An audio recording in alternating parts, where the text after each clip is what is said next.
Hare Krishna. So, where should we begin? Okay, so who is Krishna? Should we begin from there? Who is Krishna? He is the Supreme Personality of Godhead. Krishna is the Supreme Personality of Godhead. Now the question is, what is Krishna's relationship with this material nature, or the material nature's relationship with Krishna? This material nature has become manifest from Krishna. Okay, now let's go into that. How did the material nature become manifest? How many of you know about the history of creation? Okay, Ramananda's hands went up, Vinod Bihari's hands went up, and okay, so Vinod Bihari, you tell us.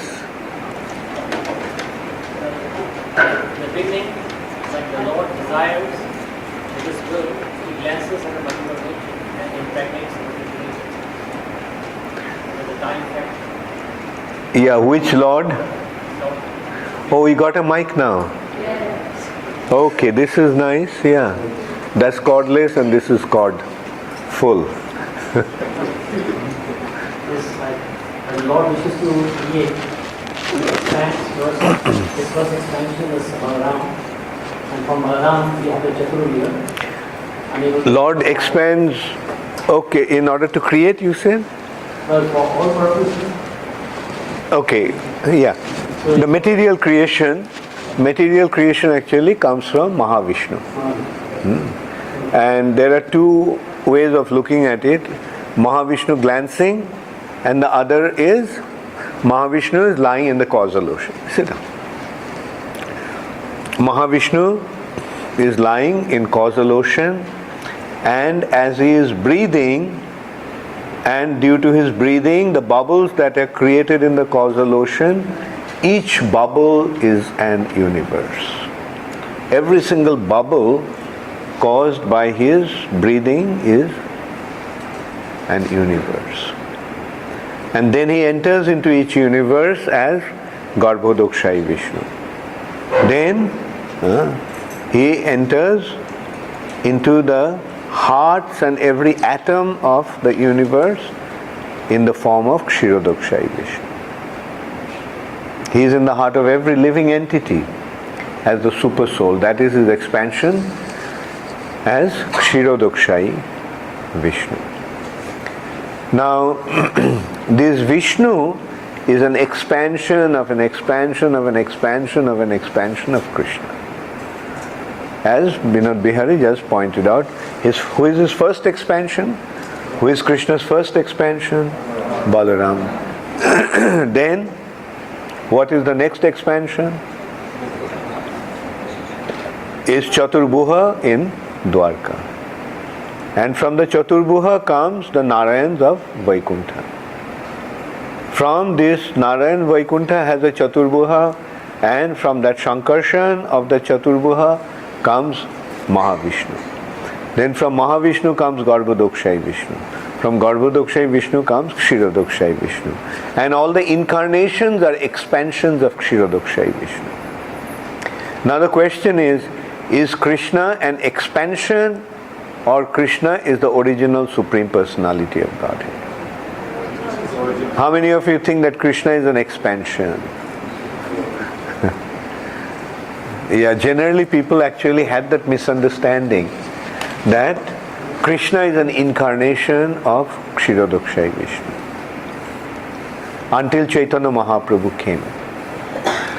And then Chaitanya Mahaprabhu pointed out that Krishna is not an incarnation, but Krishna is the original Supreme Personality of Godhead. And Chaitanya Mahaprabhu pointed that out from Srimad Bhagavatam itself. Now this is the thing, you see, that's why we need a teacher. The teacher actually reveals the meaning of the scriptures. Like although people read the scriptures, but they missed out that point. That's what the guru or that's what the teacher does. He points out from the books, from the scriptures. Srimad Bhagavatam, towards the beginning of Srimad Bhagavatam, there is a description of different incarnations. 22 different incarnations. But then, after describing these 22 different incarnations, it has been described that there are innumerable incarnations. Avatara hi ashankhayo. Ashankhayo means, sankha means number. And asankha means innumerable. So Krishna's incarnations are innumerable. These are the incarnations. Although 22 have been described, but there are innumerable incarnations. But Krishnastu Bhagavan Swayam. But Krishna is the original Supreme Personality of Godhead. So this is what Bhagavatam is saying. And so Chaitanya Mahaprabhu pointed out that this Krishna is not an incarnation. Krishna is the original Supreme Personality of Godhead. Sometimes people say, oh, because you are Krishna devotee, you say Krishna is the greatest. No, that's not the case. It's not a matter of my opinion over your opinion. It's a matter of what has been presented in the scriptures. Our basis of understanding is the scriptures. Not because we are devotees of Krishna, we say Krishna is the greatest. Now Bhagavatam is saying that. Not only Bhagavatam, Brahma Samhita is saying that. Brahma Samhita in few different ways have pointed that out. Like one is Ramadi Murtishu Kala Niyamena Tishthan Nana Avataram Akarod Bhuvaneshu Kintu Krishna Swayam Samabhavat Paramah Pumanjo. Ramadi Murtishu, different incarnations like Ram, Varaha, Nrsimha, Kurma, Kala Niyamena Tishthan. They are situated as kalas in specific order. What are the kalas? Kala means expansions of expansions and thereof. But Krishna Swayam Samabhavat Paramah Pumanjo. But Krishna is the original Supreme Personality of Godhead. Again, Jassaika Nishashita Kala Mathavalamba Jivanti Loma Bilaja Jagadanda Natha Vishnur Mahan Saiha Jassa Kala Vishesho. Once again, is pointing out. Jashaika Nishashita Kalam Athavalamba Jivanti Loma Vilaja Jagadanda Natha. Jagad Anda Natha. Jagat means, Jagad Anda means Brahmanda, universe. And Natha means, who is the Lord of the universe? Nath of the universe, Master of the universe? Lord Brahma.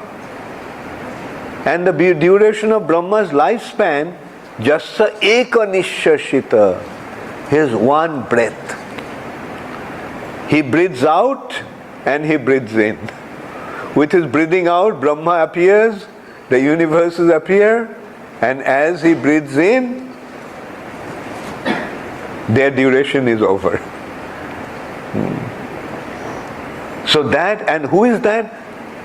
That Mahavishnu, Vishnur Mahan, that is Mahavishnu, Sahya Jassa Kala Visheshu. He is his Kala, again it's coming to that. Kala, he is his parts and parts of the parts. So this is the Supreme Personality of Godhead Krishna. Another descriptions from Brahma Samhita. See, this is how wonderfully the scriptures are establishing Krishna's position. What is Krishna's position as the original Supreme Personality of Godhead? Deeparchireva hi dasantaram abhupetya Deepayate bibrita hetu samana dharma Jastadrigeva hicha Vishnutaya vibhati Govindam Adi Purusham Tamaham Bhajami.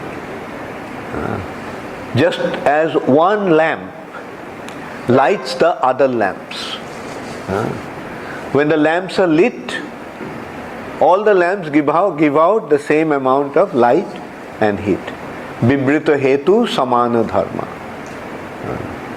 So similarly, Krishna is the original lamp that lit the other lamps, and when they are lit, the incarnations have the same power and the same identity as the Supreme Personality of God. So that is the position of Krishna. Now, it has also been described in the scriptures that this Krishna, although Krishna mentioned in Bhagavad Gita, Sambhavami Juge Juge, this verse I think everybody knows, isn't it? Sambhavami Juge Juge, Paritranaya Sadhunam, Vinashaya Cha Dushkritam, Dharma Samsthapanarthaya, Sambhavami Juge Juge. Krishna is saying, I come in every Juga. But actually, Krishna doesn't come in every Juga. Krishna's incarnations come in every Juga. But Krishna comes only once in a day of Brahma. And a day of Brahma has been described. How was the duration of day of Brahma? Bhagavad Gita is describing, Srimad Bhagavatam is describing Sahasra Juga Parjantam. Jad Ahar. One day, Aha means day. A Brahma's day consists of 1000 Chaturjuga. Chaturjuga means Satyuga, Treta Juga, Dwapar Juga, Kali Juga. Put together is one Chaturjuga. And 1000, Sahasra means 1000. 1000 such Chaturjugas make a day of Brahma. And Krishna, the original Supreme Personality of Godhead, comes once in a day of Brahma. He doesn't come in every Juga. He comes only once in a day. That is, in 1000 Chaturjugas, he comes. And that also has been described. When exactly he comes? A day of Brahma has been divided by 14 Manvantars. Duration of 14 Manus reign. In a day of Brahma comes 14 Manus. Starting from Swayambhuva Manu. The Manu who is the son of Lord Brahma. Then Sarachisa, Uttama. The seventh Manu's name is Vaivashyata Manu, son of Vivashvan. So during the seventh Manu's 28 Chaturjugas, a Manu's reign consists of 71 Chaturjugas. Like you divide 1000 by 14, what will you get? Do you have some mathematicians here? 71 point something. So 71, roughly 71. One reign of Manu is 71 Chaturjugas. So out of that 71 Chaturjugas, that 17 Chaturjugas, Sattva Treta Dwapar Kali, Sattva Treta Dwapar Kali, this way there are 71. Now the 28th Chaturjugas, Dwapar Juga, towards the end, this Krishna comes. And incidentally, do you know which Manvantar this is going on now? This is Vaivashyata Manvantar. And which Chaturjuga is going on? 28th Chaturjuga. And at the end of that 28th Chaturjuga, Dwapar Juga, Krishna came, which was about 5,000 years ago. And when Krishna leaves, Dwapar Juga ends, Kali Juga begins. Just as Krishna leaves, Dwapar Juga ends. Krishna left. Yudhishthira Maharaj decided to also leave, and he coronated Parikshit Maharaj as the ruler. And when Parikshit Maharaj was coronated, Kali Yuga began.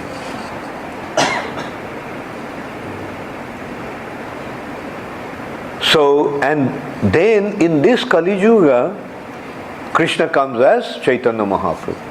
Just as Krishna comes once in 1,000 Chatur Yugas, once in a day of Brahma, similarly Chaitanya Mahaprabhu also comes only once in a day of Brahma. Krishna comes, he leaves, after about 500 years after that, Chaitanya Mahaprabhu comes. And no, I'm sorry, not 500 years. After about 4,500 years, Chaitanya Mahaprabhu comes. And Chaitanya Mahaprabhu actually makes us understand who this Krishna is. Otherwise, everyone thought Krishna is an incarnation. Even other Vaishnava Sampradayas thought Krishna is an incarnation. But Chaitanya Mahaprabhu pointed out, no, Krishna is not an incarnation. Krishna is not an avatar. Krishna is avatari. And that Krishna is not from Vaikuntha. The Supreme Personality of Godhead resides in Vaikuntha, but Krishna doesn't reside in Vaikuntha. Where does Krishna reside? Krishna resides in Golok Vrndavan. And yesterday we discussed about it briefly. What is the difference between Golok Vrindavan and Vaikuntha? How many of you remember? Okay, let me see. Okay, Radharani?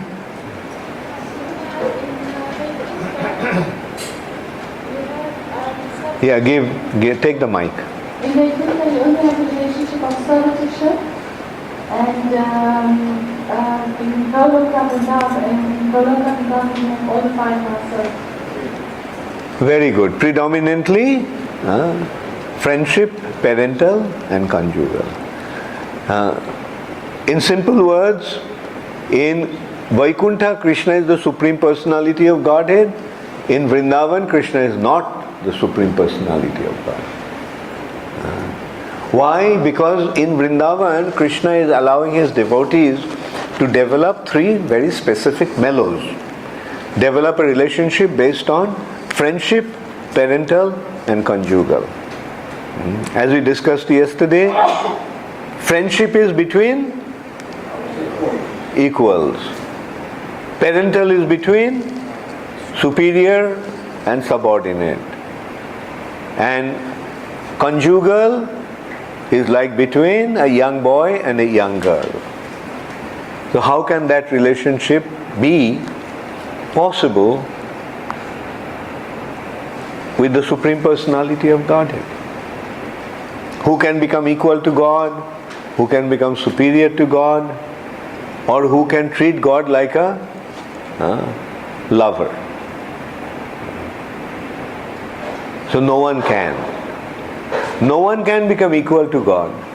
But if God wants, he can become equal to others. No one can become superior to God. But if God wants, he can become inferior or subordinate to his devotees.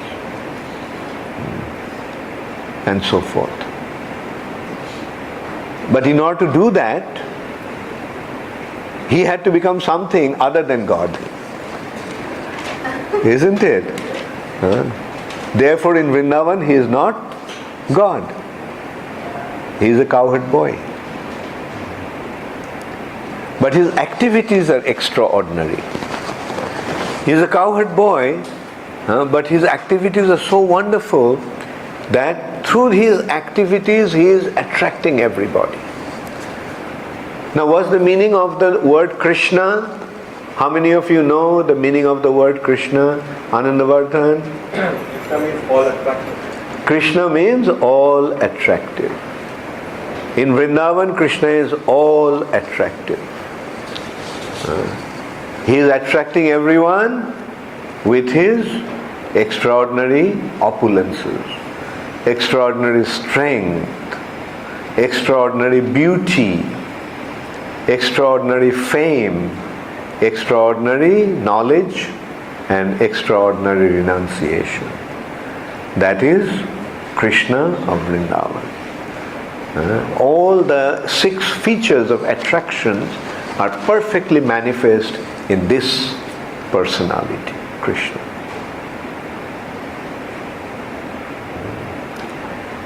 And what he is doing? In Vrndavan, Krishna is a Leela Purushottam. In Vrndavan, Krishna is not the Supreme Personality of Godhead. He is having his loving exchange with his devotees.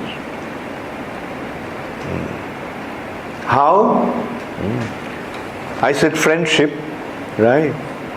In friends, what happens? Say the friend, there are 2 persons. One person is a prince and the other person is an ordinary person. Do the friends treat each other, oh my prince? In real friendship, their mood is, you're my friend, whoever you are, you're my friend. In real friendship. We are friends.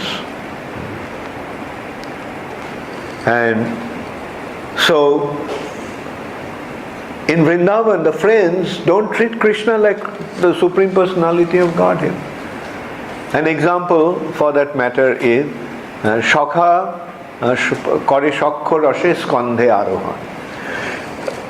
A friend, in a mood of friendship, climbs onto Krishna's back.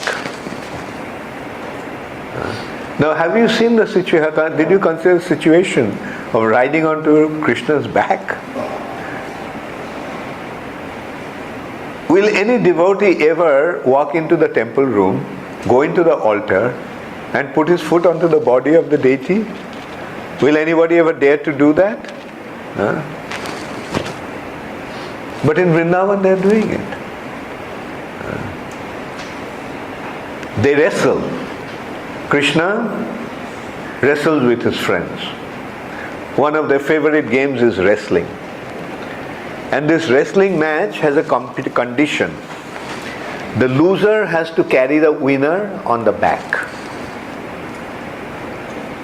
And sometimes Krishna loses. Krishna loses. And the friend demands, Krishna, you have to carry me on your back now. Krishna said, no, I didn't lose. There was a banana peel, and I slipped on the banana peel, and then you jumped on me and said, I won. That's cheating. The friend said, Krishna, after such a long struggle, I defeated you, and now you are saying that you slipped on a banana peel. Where's the banana peel here? Krishna, you are such a liar. See? This is how a friend deals with him. Calls Krishna a liar. Calling Supreme Personality of Godhead a liar. And not only that, he says that now you have to carry me. Krishna says, no, I won't carry you. Oh, you won't carry me? Then he forces his way onto Krishna's back and forces Krishna to carry him. Who will ever dare to do that? So that is Krishna in Vrndavan, and that is the relationship that the devotees have with Krishna in Vrndavan, in friendship. And at the same time, they are so attached to Krishna. When Krishna at the end of the day goes home, his friends also followed him. And then Krishna goes into the room, into the house, palace courtyard. And from there, Krishna waves his hands to his friends. The friends wave their hands. They just keep on, and Krishna doesn't feel like going in. He just stands there. He doesn't feel like going in. He's just, and the friends also just keep on looking at him. Then Mother Jashoda comes and says, Krishna, come home. You spend the whole day with them. Now come take your bath. So she takes Krishna inside. And with a heavy heart, some of the boys go home. Some of the boys don't even go home. They just lie down there. They just lie down there waiting for the next day, the next morning, Krishna to come out, and they would meet Krishna again. So this is how deep their love is. And not only the friends have this kind of love, some wild animals also come following Krishna. Like some deers, some peacocks, and such animals. And when Krishna goes home, then they also lie down there and take rest, waiting for the next morning. This is Vrindavan. Everyone has so much love for Krishna. All they have is their love for Krishna. That's all that matters to them. And in love, what happens? When in deep love, one loses one's own interest or even one's own awareness. They don't care for their existence. Their existence is simply linked to Krishna and subservient to Krishna's. That is Vrindavan. Nowhere else you get that kind of relationship. Not even, what to speak of Vaikuntha, not even Ayodhya, not even in Dwarka. In Dwarka, the greatest devotee is Uddhav. And Uddhav was very sort of proud that I am the closest to Krishna. So Krishna wanted Uddhav to, Krishna wanted to teach something to Uddhav. So Krishna told Uddhav, you see these girls in Vrndavan, you see in my separation they're feeling very bad. So you just go and pacify them. Now Uddhav has the perfect knowledge. He knows who Krishna is. Uddhav is a very special personality, dearmost friend of Krishna in Dwarka. His cousin. He is a constant companion of Krishna. He comes in the morning before Krishna wakes up. Stays with Krishna throughout the day. Then after Krishna falls asleep, he goes home. So you can see, like, his whole life is centered around Krishna. And Uddhav was assigned by Krishna, please go and make them understand not to feel this way due to my separation. You are the one who can actually make them understand. Uddhav thought, okay, I will go and I'll make them understand not to feel bad. After all, Krishna is there in your heart. So why do you feel the separation? But when Krishna went to Vrndavan and saw the residents of Vrindavan, saw the depth of their love for Krishna, Uddhav felt extremely embarrassed. He felt that he could not develop any attachment to Krishna at all. Compared to their love, he felt that he doesn't have any attachment to Krishna at all. And that's why he prayed, Ashamaho charunurenu yushamaho. I wish to get the dust of the lotus feet of these residents, the gopis of Vrindavan. They have given up all consideration of life, all consideration of morality due to their love for Krishna. And in order to get the dust from the lotus feet, I wish to become a creeper or a blade of grass in Vrindavan.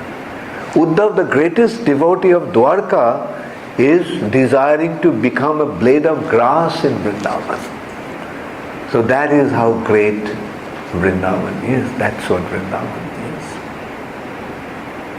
And there Krishna is performing his most wonderful pastimes.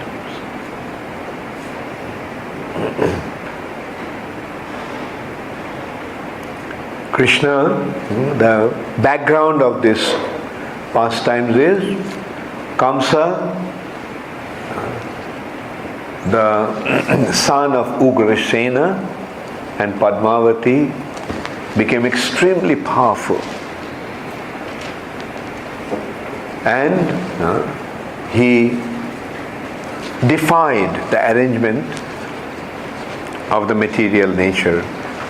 The arrangement that the demigods are going to control different affairs of the material nature. So he actually took over that control. And he started to go against the principle of dharma. Principle of dharma is Go Brahmana Hitayacha, supporting the cows and the brahmanas, for the benefit of the cows and the brahmanas. But what Kamsa was doing, like it's very synonymous, very akin to today's situation, cow killing and total disregard of Brahminical culture. And as a result of that, the whole world was suffering. And Kamsa was practically immortal. Nobody could kill him.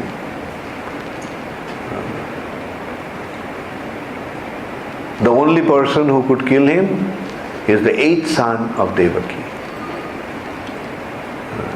So when Kamsa got to know that the eighth son of Devaki is going to kill Kamsa, Kamsa wanted to kill Devaki, his own sister, cousin.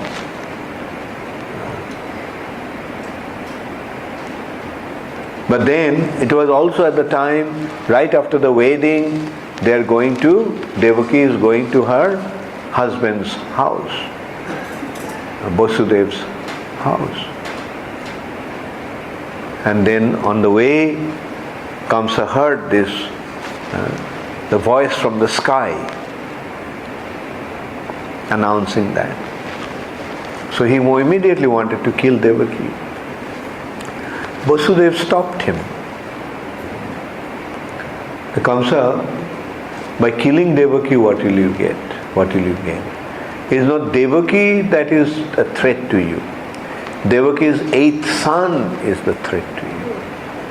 So I promise that whenever this child is born, I'll give them to you.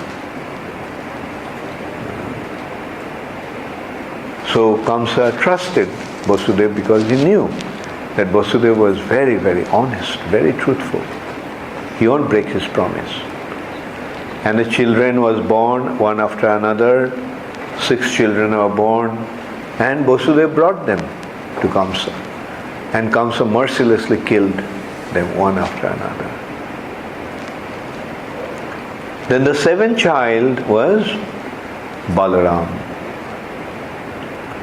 Balaram appeared in the womb of Devaki, but by Jogamaya's arrangement, he was transplanted from Devaki's womb to Rohini's womb.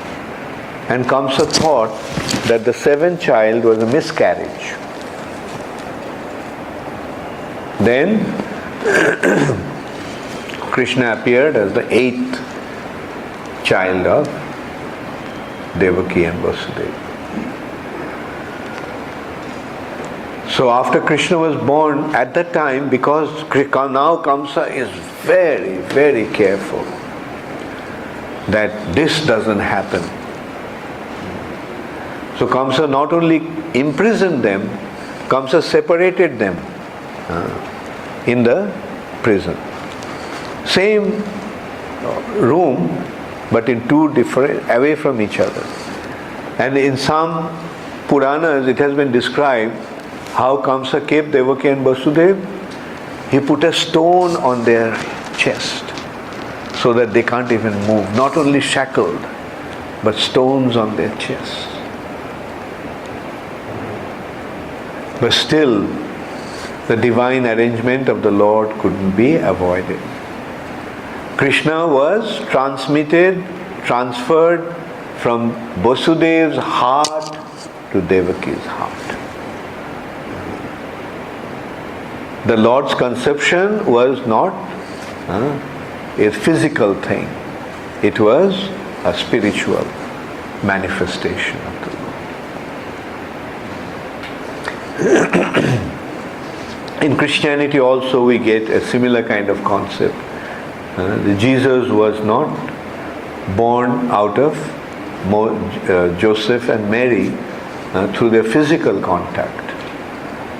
But Mary was a virgin. So the transmission is from the heart. And when Krishna was born, then miraculously the shackles fell off. Vasudeva and Devaki became free. And they could then offer prayers to Krishna. And in the meantime, Krishna actually suggested that now you transfer me to the house of Nanda Maharaj. Nanda Maharaj has given birth to a daughter, so you bring the daughter and place me in her place. And at that time, all the guards fell asleep, the prison gates opened up, and it was raining torrentially. Vasudeva took the baby, Krishna, on his arms, and at that time Ananta Shesh came and spread his hood over Vasudeva, and so that Vasudeva could carry Krishna. They're like an umbrella. He protected Vasudeva and Krishna from that rain. The rain was so heavy that Jamuna became filled. Jamuna became full. Jamuna's banks were overflowing. It's a deep river with a very strong current. So Vasudeva, upon coming to the bank of the river, he was wondering, how am I going to cross the river to go to Vrndavan, go to Gokul? And then he saw that one jackal started to walk in front of him across the river. Jackal, a small animal, looks like a dog, but much smaller than a dog. The jackal is walking, so he thought, well, maybe I also can walk. And he found that Jamuna's bank was only ankle deep. Jamuna's river, Jamuna's water was only ankle deep. So he started to walk through Jamuna with Krishna on his arms. Krishna in his arms. And then all of a sudden Krishna just fell off from his hands. And Vasudeva started to look for Krishna in the midstream. And he couldn't find Krishna anywhere. Can you imagine his condition at that time? How he must have felt? The baby he is carrying, just a newborn baby, fell in the water, and the current is so strong, maybe he just got swept away. But what actually happened is Jamuna felt Krishna came so close and I won't have a chance to play with him. So understanding Jamuna's desire, Krishna went and played with Jamuna for a while, and then all of a sudden Vasudeva could find Krishna. He picked him up. Went across the river, went to Gokul, and went to Nanda Maharaj's house. Mother Jashoda, after giving birth to the child, was fast asleep. Everyone in the house was fast asleep. This is what kind of sleep is this? This is the sleep caused by Yogamaya. She made everyone fast asleep, and she put the baby Krishna on the bed and picked up the daughter, came back to the house, to the prison. And as soon as he came back, the shackles went back to the hands and feet, the doors closed, and the baby started to cry. The sentries, the guards woke up and ran to give the news to Kamsa. And Kamsa was just waiting for that. He was so afraid at that time that his hair stood on ends. And mind you, he had a long hair. The Kshatriyas also don't cut their hairs. They keep their hair like the Sikhs. They're Kshatriyas actually. They tie it up, which acts as a helmet. The tuft of hair. Even that long hair stood up on Kamsa's head. So afraid. In one hand, Kamsa was so powerful, so heroic, so powerful. He defeated the demigods. But he's so afraid now, afraid of his death. Because he knew that the 8th child of Devaki is going to kill Kamsa. So then Kamsa came running. And when he came, he found this little baby. A girl, baby girl. So Devaki pleaded that, look, Kamsa, there's nothing to be afraid of this girl. Please spare her. But Kamsa was so cruel that she didn't listen to Devaki's appeal. His own cousins, sisters' appeal.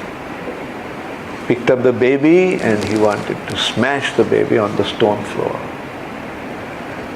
But that baby slipped out of his hand, assumed his 8-armed Jogamaya form, and from the sky she announced, Kamsa, do you think you can kill me? Rather, your days are now numbered. The one who is going to kill you has already appeared. So be prepared for your death. So upon hearing that, Kamsa became quite repentant. So Kamsa fell at the feet of Devaki and Vasudeva, begged forgiveness and said, please forgive me.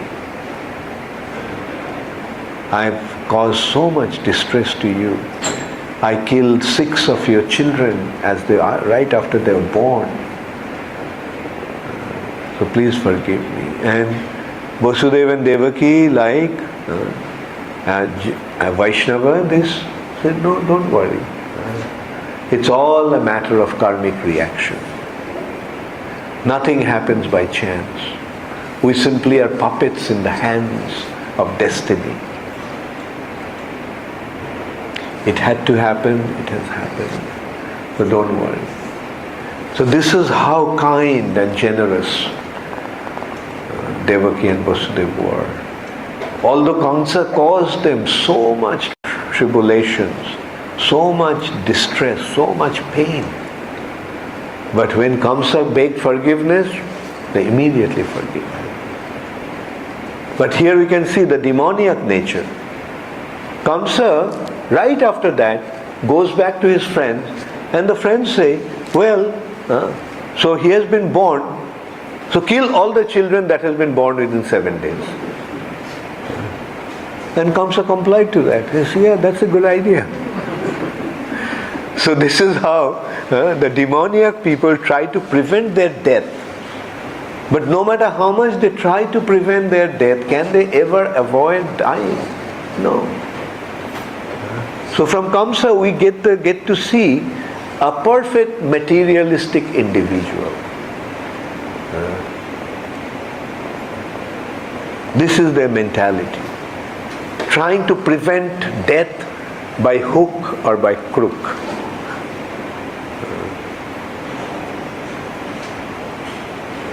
And Kamsa actually sent Putana to kill all the children. And Putana came to Nanda Maharaj's house, dressed up or assuming the extremely beautiful form. Actually, Nanda Maharaj's house was well guarded, but her beauty was so enchanting that everyone made way for her.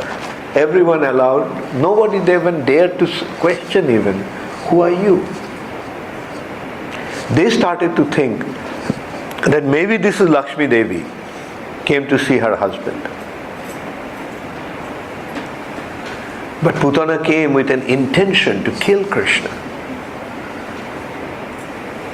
And what a unique way of killing Krishna. She smeared her breasts with most deadly poison. Most deadly poison.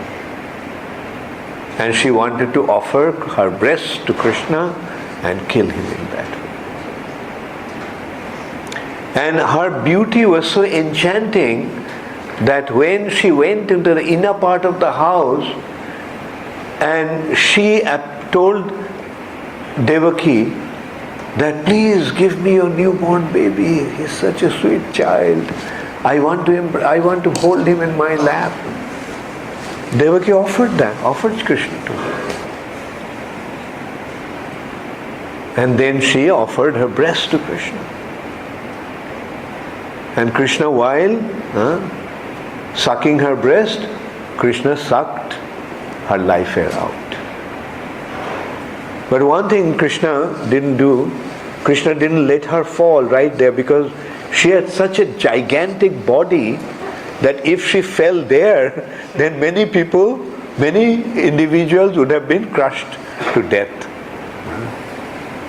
Therefore Krishna made her run out of the city, out of that vicinity, and go to the distant place in the middle of the field where there was nobody. And there Putana fell. These demons have such huge body, they're gigantic. So Putana was the first one that Krishna killed. And in this respect, it has been described that Krishna was feeling bad that although he came to kill the demons, but the first one that he'll have to kill is a woman. Therefore, Krishna closed his eyes while he was killing Putana. So Kamsa this way sent one after another demon. Next to that after that he sent Trinavarta Sura. Actually before that there was another demon, that's Shakatasura.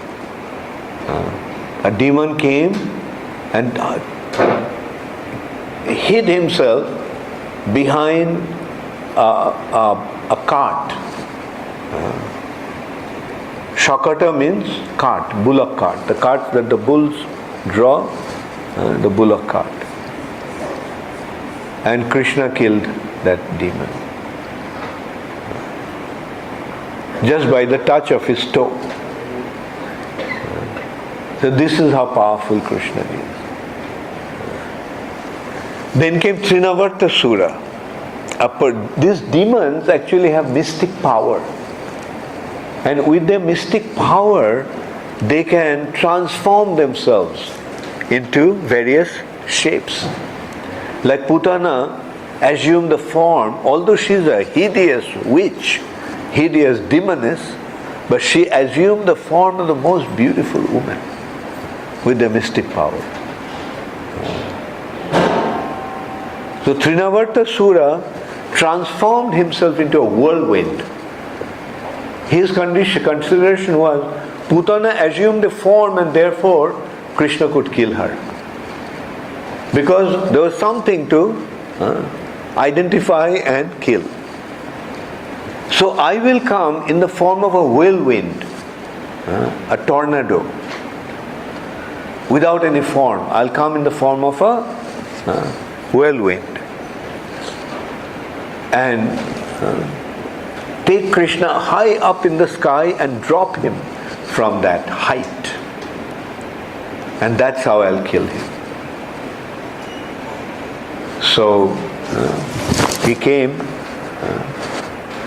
and Krishna at that time was on the lap of his mother. But Krishna considered that this demon is coming. So if he wants to take me up in the sky, maybe my mother also will be in trouble. Therefore, Krishna made himself very, very heavy. And Mother Jashoda felt that this baby has become so heavy, I can't carry him. So she just placed him on the floor. And right at that time, Trinavartasura came as a whirlwind. Trina, making the blade of grass and dry particles and stones and everything flying. It was flying everywhere, so everyone became blinded. And he picked up Krishna, went high up in the sky. And all of Mother Jashoda's first consideration was, I placed the baby Krishna, so now let me pick him up. She couldn't find him. And she started to search for Krishna everywhere. In the meantime, Trinavartasura took Krishna high up in the sky, and now he thought, now I'm going to drop him. Now in the meantime, Krishna, with his small little hands, put his small little arms around Trinavarta's neck. It's a natural way, like he's carrying him, so he put his arm around Trinavarta's neck. So when Trinavarta wanted to drop him, Krishna just hung on to his neck. And not only hung on to his neck, the more he tried to get rid of Krishna, Krishna's arms started to squeeze and squeeze like a vice, and Trinavarta became choked.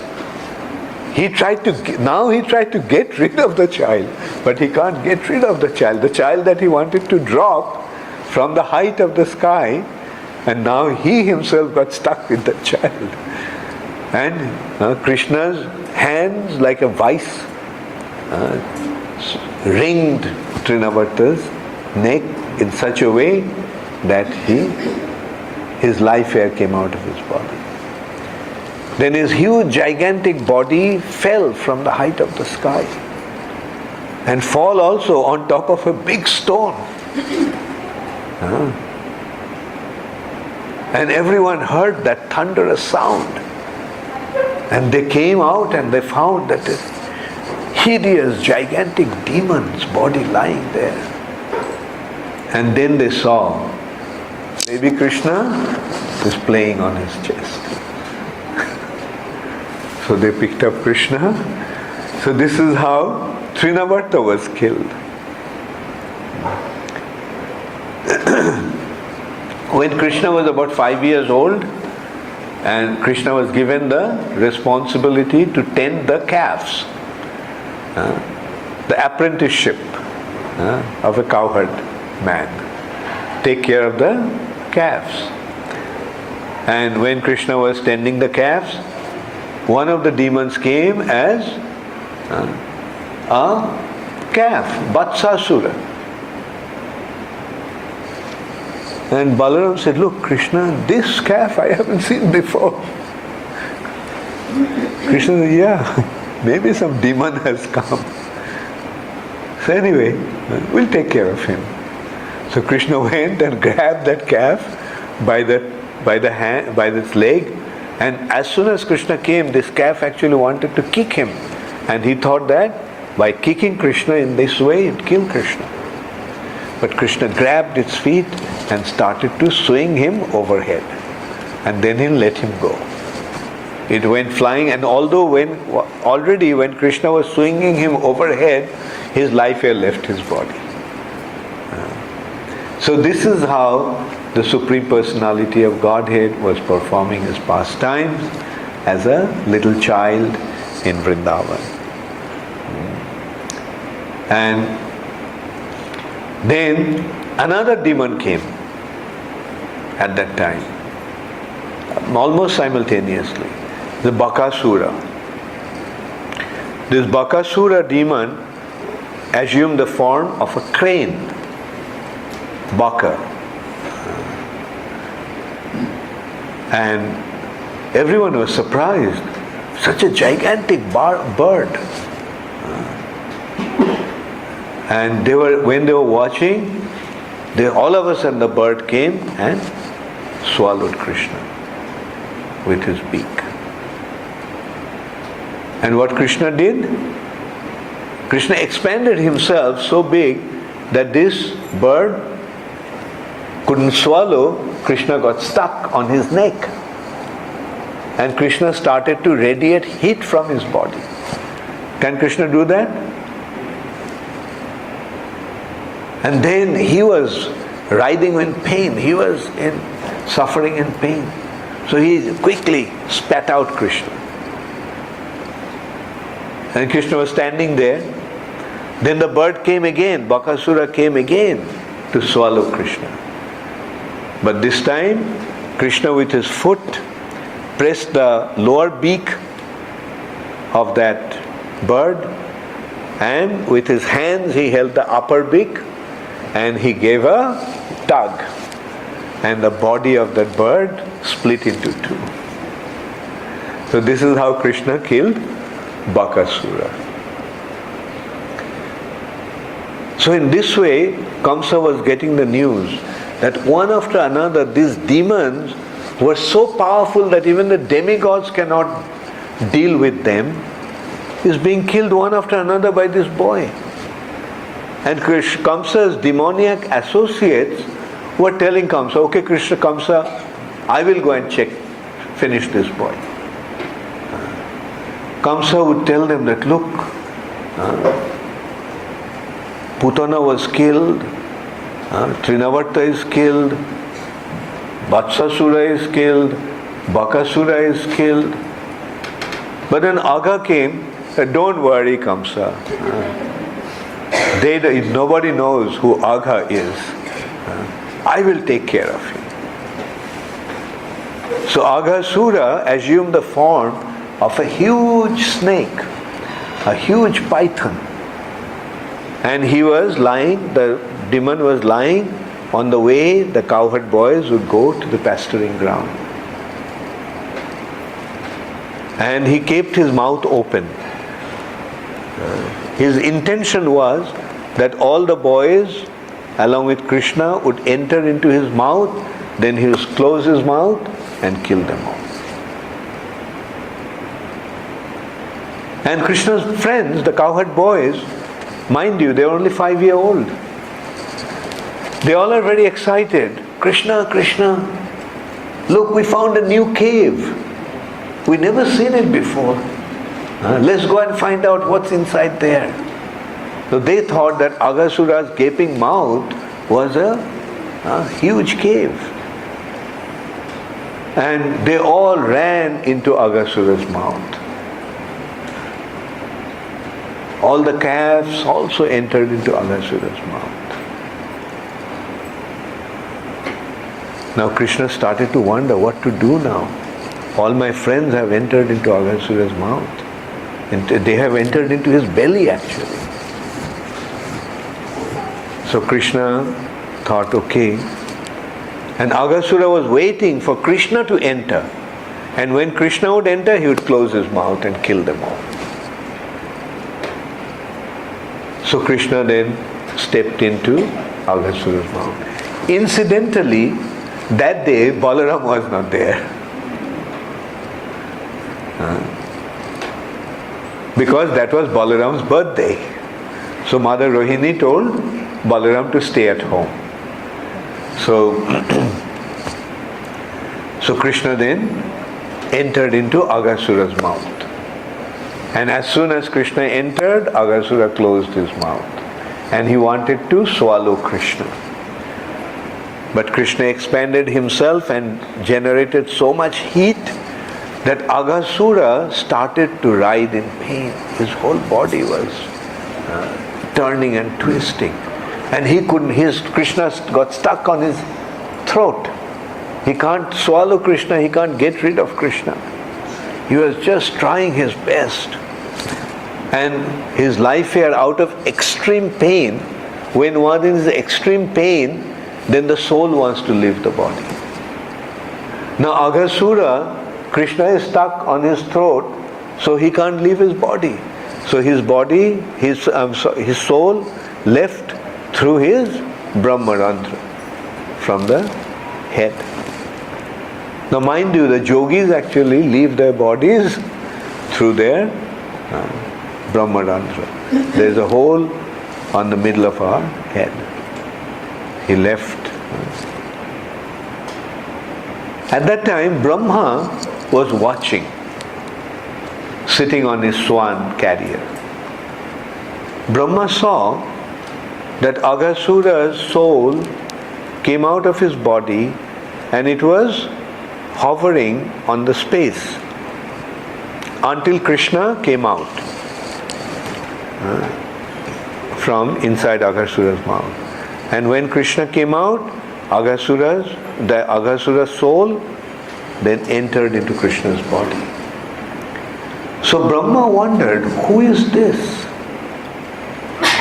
That this Aghasura was so terrible a demon that the demigods, just by hearing his name, they would tremble with fear. And this little boy so easily killed him. And after he killed Aghasura, after dying, Aghasura's soul entered into his body. So who is this personality? Is he my Lord Narayan? So Brahma said, let me watch. So Brahma started to watch. Now Krishna revived all his friends, all the cowherd boys and the cows, the calves. And they went, and those boys, they didn't have any recollection of what happened. As if nothing happened, they didn't have any recollection of them actually dying. They felt as if they just woke up. And they started to go with Krishna, walk with Krishna with the calves, as if nothing happened. Then they came to the bank of Jamuna, they let the calves loose, to let the calves graze, and they all sat down to have their breakfast. Everyone carried some food and they were having a picnic. They all sat with Krishna in the center, and they started to eat the food that they all brought. And Brahma saw a strange sight, that some of the boys, after taking a bite, if they like the food so much, they're offering it to Krishna, saying, Krishna, Krishna, see how tasty this sweet is, my mother made. And Krishna says, okay. And Krishna is eating that. Now, in the Vedic culture, to eat somebody else's contaminated food is not to be taken. It's called jutha, meaning contaminated food. Now Brahma got surprised that no one will dare to deal with Narayan like that. If he is Narayan, who will ever dare to offer his contaminated food to Narayan? And Narayan also is eating. How is it possible? And not only that, sometimes they were stealing food from Krishna's plate. Saying that, Krishna, Krishna, look at the bird on this. And when Krishna looked there, they took the food from his plate and started to eat it. So this is how they were having their exchange. So Brahma felt, how is it possible? So he said, okay, let me check him out. So Brahma stole all the calves and put them in a cave. And all of a sudden the cowherd boys noticed that the calves are not to be seen. They're not there anymore, anywhere. So they became very worried and they wanted to find out where the calves went. Krishna said, look, you all take your breakfast You take your food, I will go and find. Most of the calves have entered into the depth of the forest. So I'll go and bring them back. So Krishna went to look for the calves. He couldn't find the calves. So eventually when he came back, he found that cowherd boys are also gone. Brahma has stolen them. Then Krishna felt, now let me find out what happened. So then Krishna realized, as the super soul, Krishna found out that it's all Mr. Brahma's doing. So Krishna said, okay Brahma, you want to check me out? Check me out. So Krishna expanded himself into all those calves and all those cowherd boys. And it took Brahma just 1 second to put those cowherd boys and calves into the cave and turn around and look. That it took him 1 second for Brahma, but that 1 second was actually 1 year according to our calculation. Brahma looked around, looked back, and he saw the same scene. All the calves are grazing, the cowherd boys are sitting around Krishna, and they're eating their prasad. Brahma wondered, how is it possible?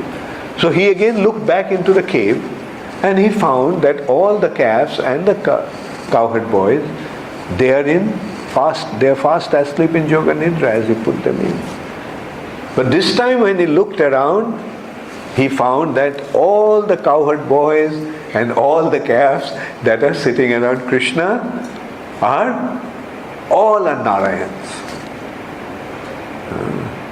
Brahma felt, I know only one Narayan, and here so many Narayans. And this is how Brahma recognized who Krishna is. And Brahma came, fell at Krishna's feet, begged forgiveness, and Krishna said, it's all right. So this is how wonderfully Krishna performed his pastimes in Golok Vrndavan. Hare Krishna, thank you all very much. While speaking, so many other thoughts also come in my mind. I'll just briefly mention one thing. You know, these are all Krishna's pastimes. What is pastimes? A way to understand the pastimes is like a play on the stage, a drama on the stage. So Krishna's activities are like a drama, like he is playing a drama on the stage. A drama has two objectives. A drama has two objectives. One is entertainment and the other is education. So through these pastimes, Krishna is entertaining his devotees. Iti driksha lilabhir ananda kunde shaghosham nimajjantam akkhappayantam. In this way, by performing his pastimes, Krishna submerges his devotees in an ocean of ecstasy. Ananda kunde shaghosham nimajjantam. Shaghosham means his devotees. Nimajjantam means drowns. Krishna drowns his devotees in a pool of ecstasy. Srila Prabhupada used that expression, pool of ecstasy, Ananda Kunde. So by performing these pastimes, Krishna is submerging his devotees, drowning his devotees in a pool of ecstasy. And at the same time, he is teaching us a lesson. What is the lesson? I'm sure you all have understood the lesson. What is the lesson? Surrender to Krishna and never go against him. You surrender to Krishna, you'll be drowned in a pool of ecstasy. You go against Krishna, you'll end up in the abode of Jamaraj. So these are the consequences of Krishna's pastimes. Thank you all very much. All glories to Srila Prabhupada. Okay, maybe can take one or two questions. Yes? I have a question because you said that Brahma takes the government to prove Krishna, no? If he is really Shankarshana or not, no? So, but Brahma came to see Vasudeva and Devaki when he was pregnant of Krishna. So they've been also distracted, like the guards of the Krishna, or what happened to Brahma don't know this. Okay, I hope I understood the question. You see, this is a pastimes, and in a play, when you play the role, you just become that and play it accordingly, according to the director's arrangement. So here Jogomaya makes this arrangement, right? And Jogomaya makes them forget according to the need of the moment. Yes, Brahma, like the question is, how can Brahma forget? That's what you are asking, right?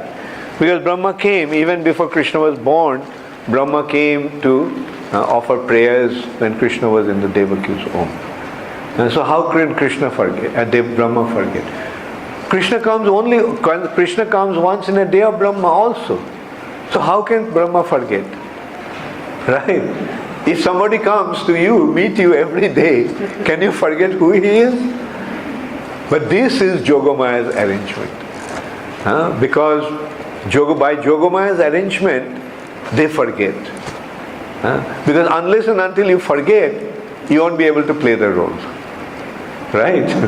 So that's why it is like a play, it's like a drama. I have another one. Okay. Yeah, sure. Okay. You said that we have not to be enemies of Krishna, no? But if there are nobody who wants to be enemy from Krishna, Krishna can have his pastimes. Yeah. Well, but in his pastime, someone is playing the role of an enemy of Krishna. Right? Yeah, but they have to be convinced, no? That they are the enemy of Krishna in that pastime, no? Yes, they're playing, you see, like say in a drama, that's why I give the example of a drama. In drama, there must be a hero and there must be a villain. Without a villain, there cannot be a drama. They're called antagonist and protagonist. That cause the conflict. And the conflict is the essence of drama. If there is no conflict, there is no drama. If there is no conflict, then it won't be a drama, it will be a documentary. So in a drama there is a conflict. Now, see, somebody is playing the hero and somebody is playing the villain. But in real life, probably they are two friends. But on the stage, one is the arch enemy of the other. Right? Yeah, So that is why they have consciousness that they are playing this role, or they are blind by Maya. Well, this is Jogomaya's arrangement. They are kind of forgetting. And because unless they forget, they can't play the role properly. Right? Yes? Yesterday you talked about surrender.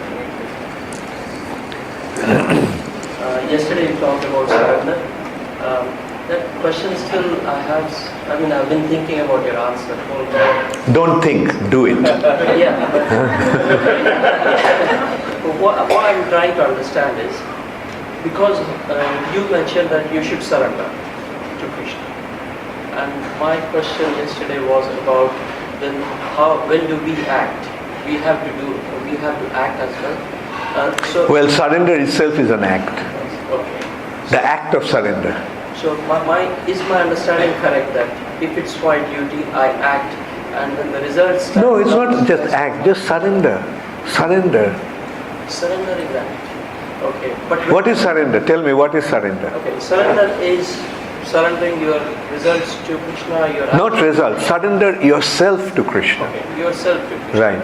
So yesterday, I think the same devotee, we were just chatting, and in a different context, he explained that, but some people are lazy. So for example, a person is drowning and Krishna sends a boat for him. He says, no, I've surrendered, Krishna will help me. But Krishna sent the boat, but he is foolish.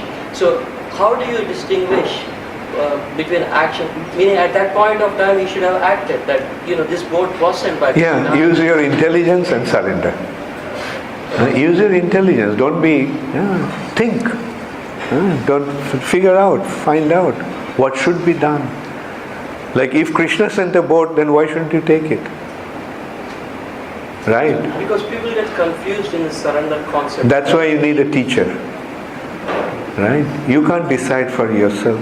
Especially at the beginning, you need the guidance. Like how to surrender. And also you have to know what is the benefit of surrendering. Just as I was mentioning yesterday, like human nature is to assess what is the benefit and what's the loss. Does anybody want to lose? No. Everybody wants to gain. So we have to recognize that by surrendering to Krishna, we gain. Just like the son of a rich man, when he surrenders to the father, does he lose or does he gain? Naturally, he gains. Similarly, by surrendering to Krishna, we achieve our highest and greatest gain. Okay, last question, Ananda Vardhan. Ananda, give it to Ananda. Hare Krishna, thank you for the class. One detail I was getting confused. You said that Krishna appears once in one day of Brahma, and one day of Brahma is 1,000 Chaturjugas. But also I've heard that the one night of Brahma is 1,000 Chaturjugas. But at night you are sleeping, you are not counting it. Okay, so it's once in one day. Yeah. Hare Krishna, Gaur Premanande, Hare Hare. Mahaprasade Govinde, Nama Brahmane Vaishnave, Shalpa Punna Vatan Rajan, Vishashanaiva Jayate, Sharira Aviddaja, Jarendriya Tahika, Jibe Fele Vishayo Shagore, Tar Muddhe Jivhati, Lobhomoy Shudurmati, Take Jeta Kothina Samsare, Krishna Varadayamay, Karibare Jubhajay, Shaprashad Anna Dilo Bhai,